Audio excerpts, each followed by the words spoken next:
Okay, so I am going to have a look at the ignition coils.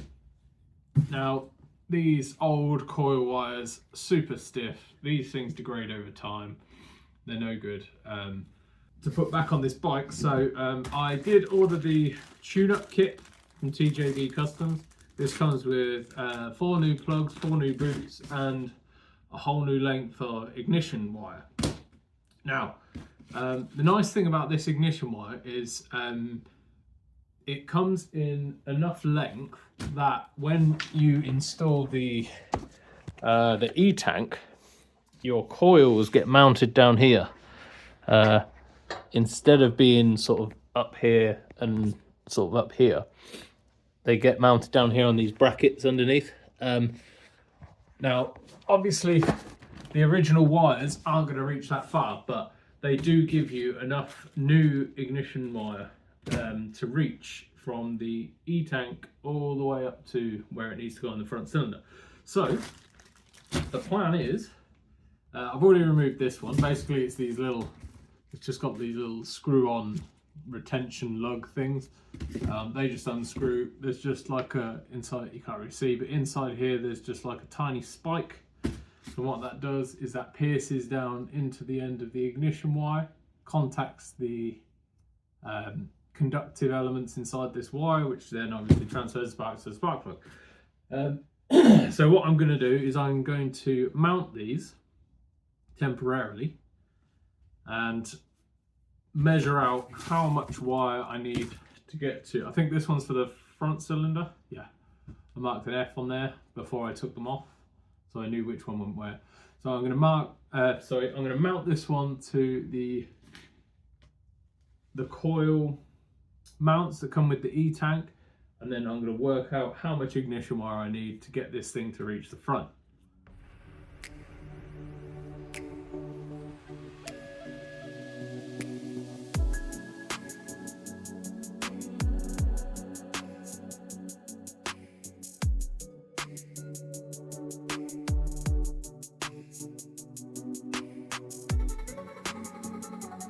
So I figured the easiest thing after trying to measure that on there, actually on the bike, is probably to install some cable into the actual coil itself.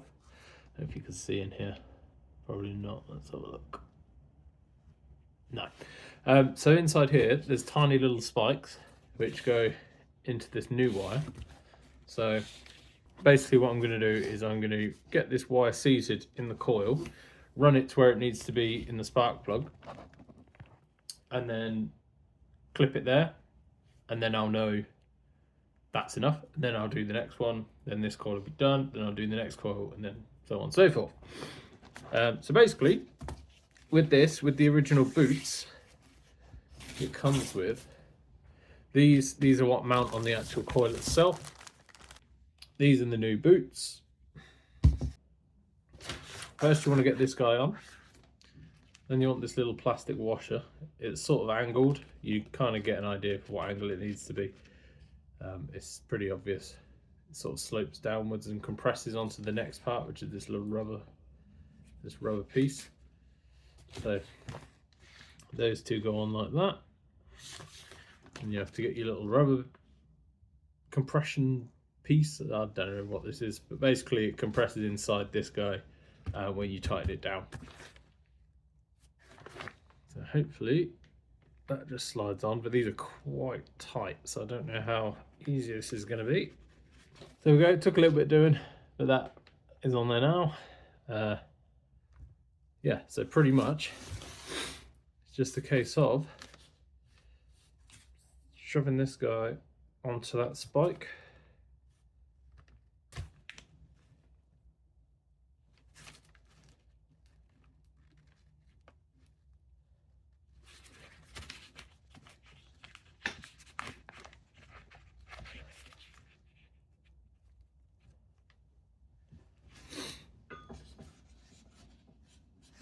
Yeah, once that's on, move the rubber seal down, move the little washer down, tighten this guy back up. That is fully seated in there, it's not coming out. So what I'm going to do now is I'm going to put this in the brackets down here. I'm going to run this cable up around the frame where I want it to be.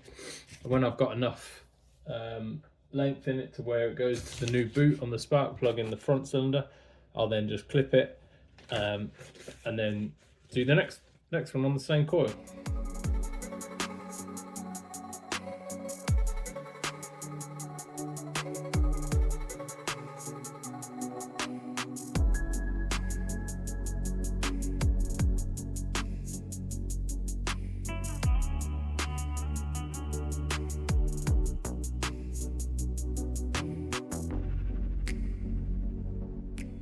So now that I've sort of routed that cable up through the frame, roughly positioned, got the new boot.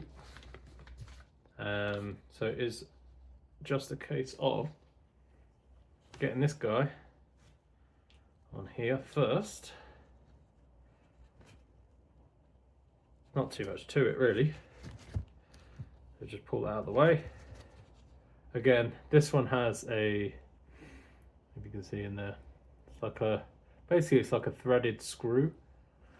This one's a bit easier than the coil because it is just a case of pushing it, screwing it onto this cable. It's really not too much to it at all. Just got to keep hold of the cable, screw the boot on, and once that's on there, like that's pretty secure. That doesn't really want to go any further, so I'm pretty happy with that. Pull the rubber boot back over the top. There you go. That is now ready for a spark plug, which I have here. Now I do actually have a spark plug gap tool, which I bought for this job actually. And I think these, and what that does is that little gap there between the plug and the sort of conductor, it should have a specific gap tolerance between there. I forget what it is. That allows you to basically check the tolerance between the gap of the spark plug and the, I don't know what it's called. I should learn what these things are called. But basically, it starts off thin around this edge, just here, slowly gets thicker as it goes around, and on there you've got markings, same on the back. I think this one's in millimeters, this one's in inches. I will double check what this is supposed to be. I'm sure it's something like 0.35 or 0.38. I'm not sure. I will double check, but that's basically what you got to do. Yeah, get those right, and then that essentially goes inside this guy, like so, and that goes in the cylinder head. So that will be the front one done. Well, the first one of the front one done. That's the longest one, so I wanted to do that one first. So basically I wanted to get the front one done first because they're the two longest cables. The back ones are nowhere near as long as the front ones, so I wanted to do those first because the back one's a lot shorter. What I didn't want to do is give myself extra length on the back ones that I didn't need and then be too short for the front ones. Little tip from TJBC Customs, when you're trying to get the spark plug goes deep in that cylinder head there, it's really difficult to get your fingers in. It's also really difficult to get a feel for where the threads sort of catch. So what he says is get a piece of this is fuel line, and you just shove that on the end of your spark plug there, and then that lets you thread that in, and because this has a lot of give in it, it doesn't allow it to sort of cross thread or anything like that. So that's a helpful little tip.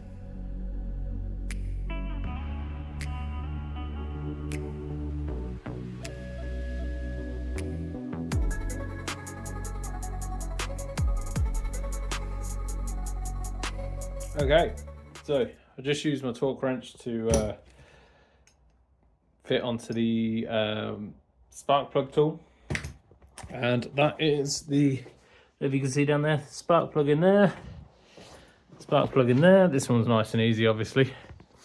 But then these guys, once they've found their, I've left enough length on there so they can sort of be threaded up underneath the tank, hidden up around here somewhere. You know, what I like hiding the cables away, but basically these then just go straight onto here. That's that one on. And this one, exactly the same thing. Just thread it up. That'll be hidden up there somewhere.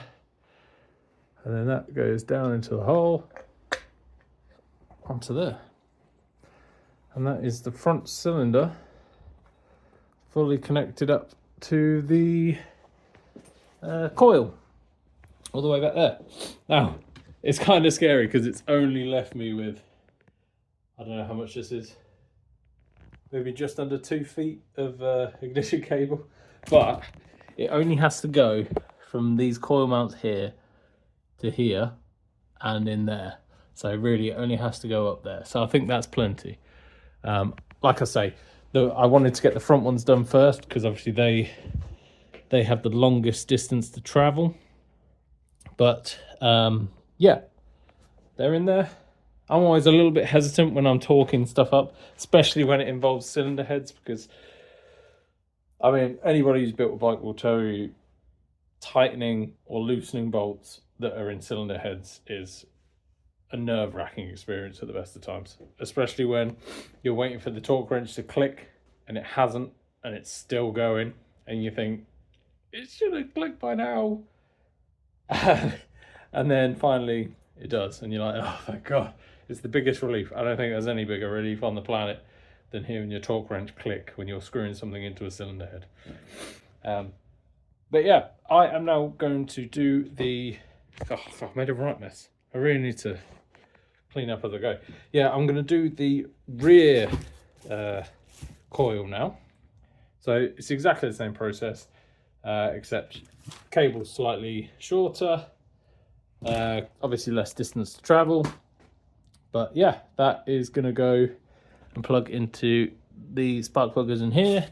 And then on the other side, spark plug that goes deep down into there. This one's going to be a complete ball ache to try and get in because it's right in the way of the frame, but we'll give it a go.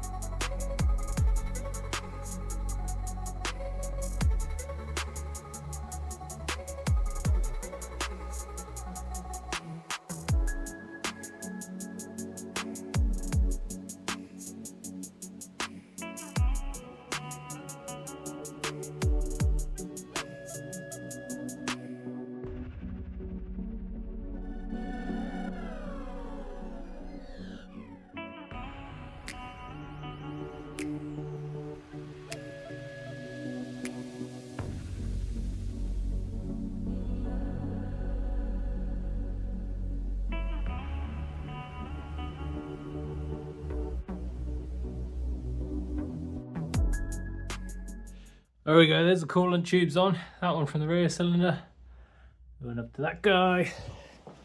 And then this one from the front cylinder, going in there. These ignition cables, these will be tucked out of the way when I do the wiring. They'll be hidden up here somewhere.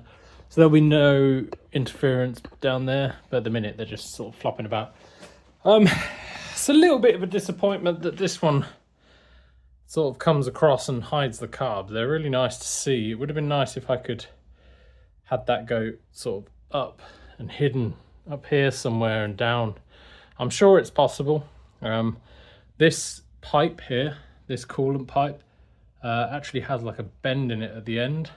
So it's difficult to sort of route this pipe without it getting caught on anything or kinking. But I mean, it's not bad. I'd rather it obstruct the view than obstruct the air intake. So, you know, overall, I'm pretty happy with that. So the next thing to do, coolant wise, is I've got the new radiator up there. I've got all the fan parts down here. I've also got the what they call the water coolant channel pipes that come from the the water pump, that's down here. So I'm not actually going to be able to get to that just yet because I've got to put the wheels on first. Speaking of which, I've actually had them back and they are looking very pretty. They've been re-spoked, powder coated, stainless spokes. They look really nice. This one as well, the front one. I'm just keeping them down there on a little cloth for now, covering them up. Yeah, but they're looking really nice. Really happy with those. Just covering them up to keep the dust off them at the moment. Tyres. I'm going to replace the tyres, obviously, because these ones are knackered. But yeah, tyres aren't exactly cheap. They've also got inner tubes. They've also got rim tape. So it is just a case of taking the rims to the tyre fitting place. But at the moment, I haven't really got the money to do that. So I am going to try and get on with some other little bits and bobs that I can do. Mainly, well, I can't do too much with the coolant. I can definitely put the radiator on. I can't really connect it up to the water pump because that's sat on the jack. So I'm a little bit stuck. Oh, I've done the... Oh, this one's fallen off. I've done the coils for the rear cylinder as well. I actually, funnily enough, ran out of ignition wire, so I had to buy a little bit. But I've threaded that in there through a little rubber grommet. That's quite nice. Doesn't usually go through there, but looks good. I'm pretty happy with it. I prefer it going sort of up around here, hidden behind all this, and then pops out the side, rather than sort of coming up around here, going through here. And I mean, I might use this little tab for something else, but at the moment, yeah, I mean, they're just going to sit down there. I'm not going to bolt these in just yet until I'm actually doing the wiring, but yeah, it's coming along.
Right, there we are.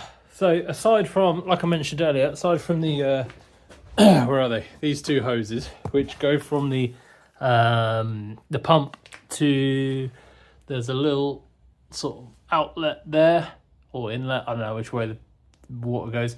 Anyway, there's one there, and then there's another one that comes from, focus, there's another one that comes from here, and then fixes to that pump as well.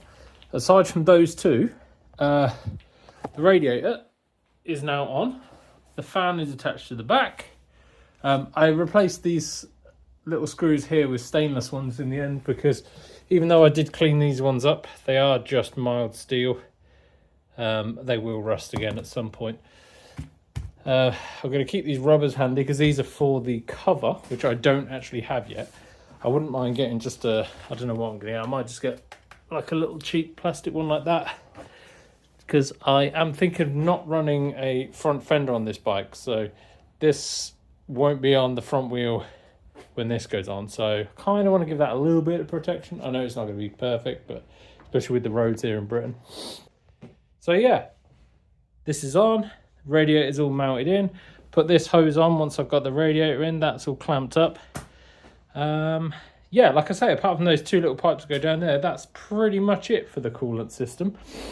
There's not really too much else to it. It's fairly straightforward once you get rid of the airbox and I know some of the carbs on these bikes have like a warming feature where the coolant goes and fixes to like an aluminium block on the carbs and warms the carbs up for you in the winter. But I'm not fitting anything like that. So yeah, pretty much it is just radiator. No, I am wrong. I have the overflow reservoir to fit. Now, I don't know whether to paint this or not. I'm thinking maybe paint it because there's a lot of silver on here. This is actually, I know there's pretty much only one color. The whole thing's pretty much gray at the moment. So I think I probably will paint this, but that has to go here. And that comes off, I believe, where does that come off? I think that either comes off this bit on the thermostat, I could be wrong, or it comes off somewhere else. I'll have to look at the manual again and just double check where that comes off. But I think I'm probably going to paint this guy. I was going to leave it because it's etched on the bottom and it's stainless, so it's kind of nice. But I think because there's so much silver on this bike, or grey or gunmetal, a little bit of contrast down here with a bit of colour might look quite nice. So I'm probably going to do that.